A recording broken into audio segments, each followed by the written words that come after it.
हाय, good morning, सत श्री अकाल, आदाब, नमस्कार, वनकम, जय हिंद। कैसे दोस्तों? आज का वीडियो शुरू करने से पहले रिक्वेस्ट करूंगा, लाइक करें, सब्सक्राइब करें और शेयर करें अगर आपकी इच्छा है तो।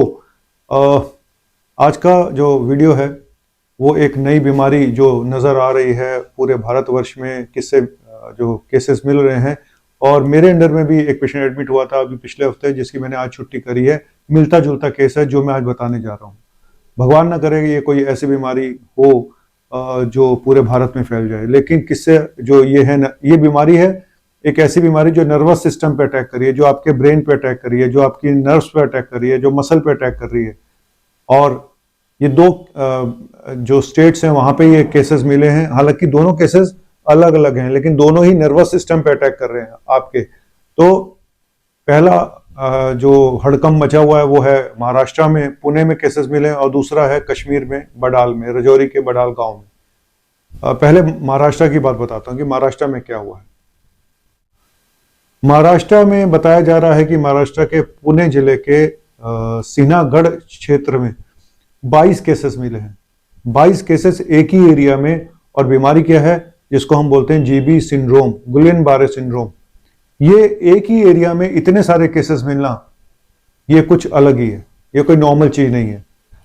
और आपको अभी बताऊंगा कि ये जीबी सिंड्रोम एक्चुअली होता क्या है, और जिसके वजह से अभी वहां पे काफी शोर शराबा हुआ पड़ा है और काफी अलर्ट पे है। और जो उनके सैंपल हैं वो आईसीएमआर को भेजे गए हैं।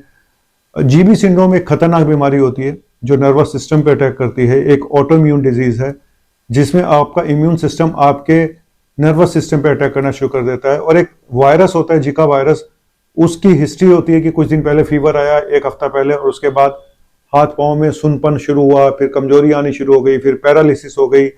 एक लाइफ थ्रेटनिंग प्रॉब्लम भी हो सकती है जीबी सिंड्रोम में। कुछ पेशेंट एक्सपायर भी हो जाते हैं और रिकवरी में काफी टाइम लगता है। अगर पैरालिसिस हो जाए तो हॉस्पिटलाइज करना पड़ता है अगर एक बार डायग्नोस कर लें पेशेंट को जीबी सिंड्रोम है।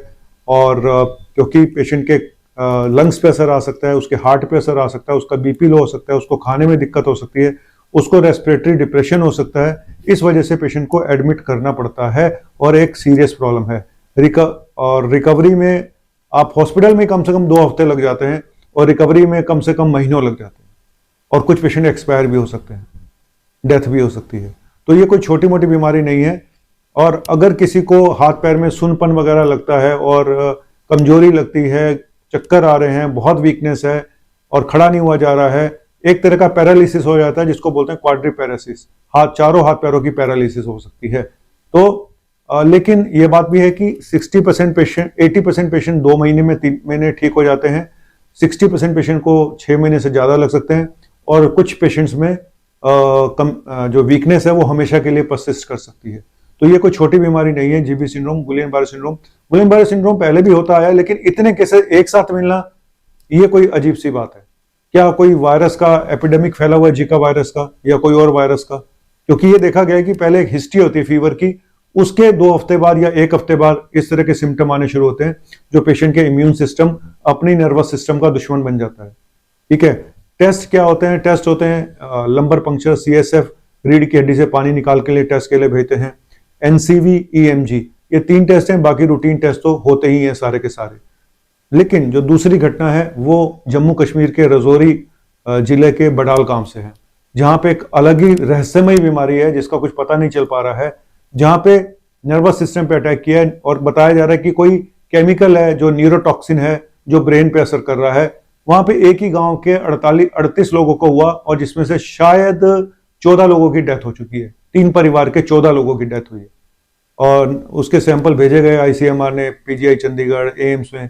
लेकिन अभी तक कुछ पता नहीं चल पाया है कि आखिर वो बीमारी क्या है। ऐसा बताया जा रहा है कि कहीं खाना खाने के बाद उनको ऐसा हुआ। न्यूरोटॉक्सिन ऐसे केमिकल होते हैं जो ब्रेन पे असर करते हैं और बहुत खतरनाक भी होते हैं। जैसे फॉर एग्जाम्पल, और कई बार देखो, जैसे विटामिन ए है और विटामिन B6 है, ये भी एक न्यूरोटॉक्सिन का काम कर सकते हैं अगर अधिकता में हो जाए तो।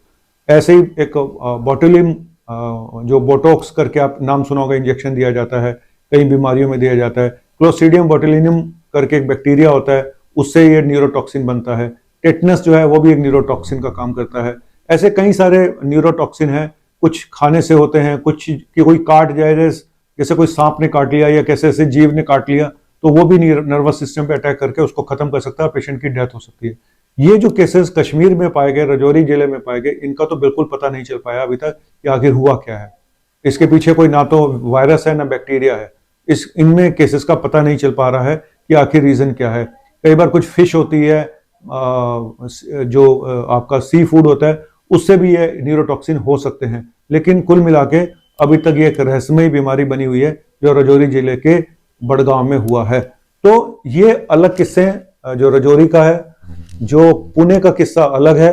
लेकिन मौसम चेंज हो रहा है, ठंड के दिन हैं, अभी सब बाहर भी निकले हैं नए साल पे, उसका असर कहीं ना कहीं दिखाई दे रहा है कि कोई ना कोई हर साल नए साल पे कोई नई बीमारी आती है। तो और मेरे अंडर में एक पेशेंट एडमिट हुआ अभी एक हफ्ता पहले, वो भी एक ऑलमोस्ट सेम बीमारी थी, जीबी सिंड्रोम जैसी ही बीमारी थी, जिसमें ऑटोइम्यून डिजीज थी, जिसको बोलते हैं एक्यूट डीमाइलिनेटिंग एन्सेफेलोमाइलाइटिस, जिसने ब्रेन पे अटैक किया, पेशेंट बेहोश हो गया और उसको मिर्गी के दौरे पड़ने शुरू हो गए। जब टेस्ट कराए, एनसीबी कराया, ईएमजी कराया, ईईजी कराया, एमआरआई कराया, तो पता चला कि ये एक्यूट डीमाइलिनेटिंग एन्सेफेलोमाइलाइटिस है। ये भी ऐसा ही किस्सा है जैसे जीबी सिंड्रोम का। तो ध्यान दीजिएगा, अगर आपको कहीं पे ऐसा कोई पेशेंट मिलता है जिसके हाथ पैर सुन्न हो रहे हैं, कमजोरी लग रही है, खड़ा नहीं हुआ जा रहा है, वीकनेस बहुत ज्यादा है, तो भाई ये कुछ भी हो सकता है, तुरंत डॉक्टर से संपर्क करें, लेट मत करें। क्योंकि अगर जीबी सिंड्रोम है तो एडमिट होना ही पड़ेगा, क्योंकि उसको ऑब्जर्वेशन चाहिए, क्योंकि वो लंग्स पे असर कर सकता है, वो खाने की नली पे असर कर सकता है, वो हार्ट पे असर कर सकता है, वो ब्रेन पे असर कर सकता है। तो एक छोटी मोटी प्रॉब्लम नहीं होती है GB syndrome. Thank you very much, शुक्रिया, अपना ख्याल रखिएगा, बाय।